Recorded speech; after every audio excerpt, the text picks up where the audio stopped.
Mas, saya mau tanya. Saya sering dengar kalimat, nafas adalah gerbang menuju keheningan. Itu maksudnya bagaimana?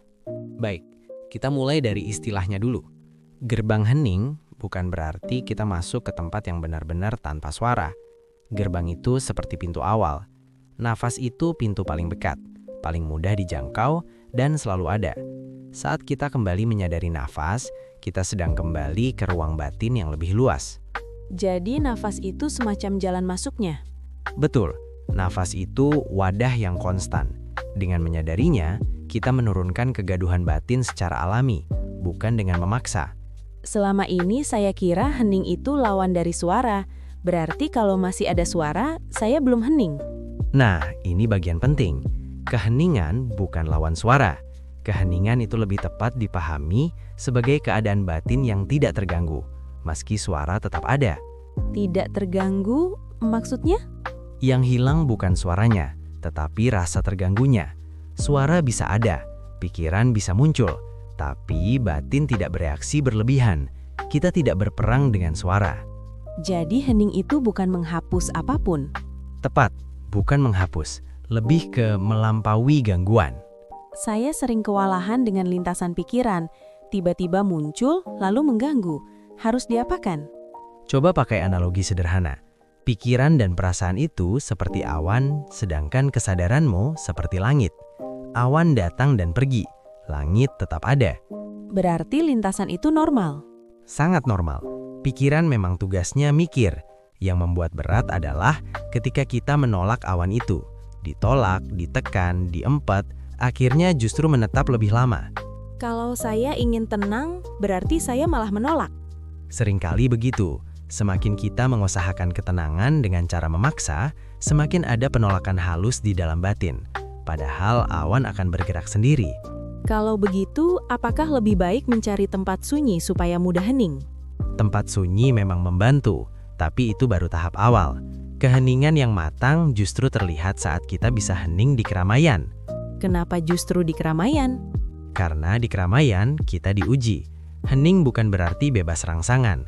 Hening berarti kita tidak dikalahkan oleh rangsangan. Jadi ukurannya bukan seberapa sunyi tempatnya, tapi seberapa stabil batinnya. Ya, hening di kesunyian itu mudah, tapi hening di keramaian menunjukkan kedalaman latihan. Bisa kasih contoh yang sederhana? Misalnya ada kelas di dekat rel kereta. Suara kereta itu tidak mungkin dihilangkan. Yang bisa berubah adalah cara batin merespons. Awalnya terganggu, tapi ketika penerimaan muncul, suara yang sama tidak lagi terasa mengganggu. Jadi objeknya sama, reaksinya yang berubah. Betul, keheningan itu bukan soal mengubah dunia, melainkan mengubah hubungan kita dengan apa yang hadir. Di naskah itu ada kalimat, melampaui kata-kata bukan menghilangkan kata-kata. Maksudnya bagaimana? Kata-kata bisa tetap ada, suara luar maupun suara dalam. Melampaui artinya kata-kata itu tidak lagi menguasai batin. Bukan berarti kepala kita kosong total. Justru yang berubah adalah kata-kata hadir tapi tidak memerintah. Yang paling sulit itu suara dari dalam ya? Benar, suara dari luar bisa dihindari. Suara dari dalam sering lebih melekat.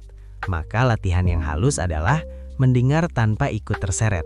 Kalau nafas dijadikan fokus, apa hubungannya dengan zikir?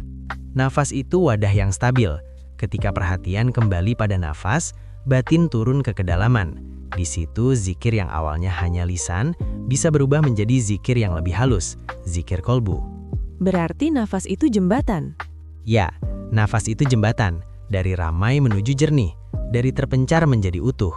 Kalau saya mau praktek singkatnya, apa yang harus saya lakukan? Cukup 3 langkah sederhana.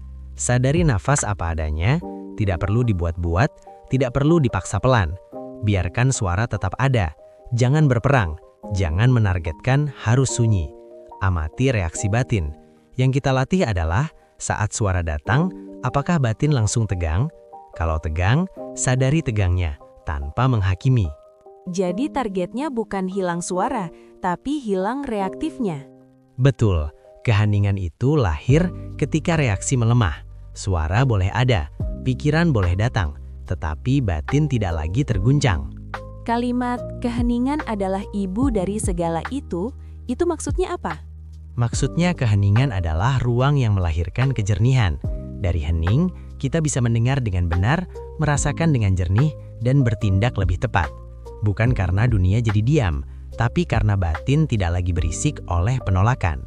Baik Mas, jadi intinya hening itu bukan mematikan suara, tapi mematikan rasa terganggu.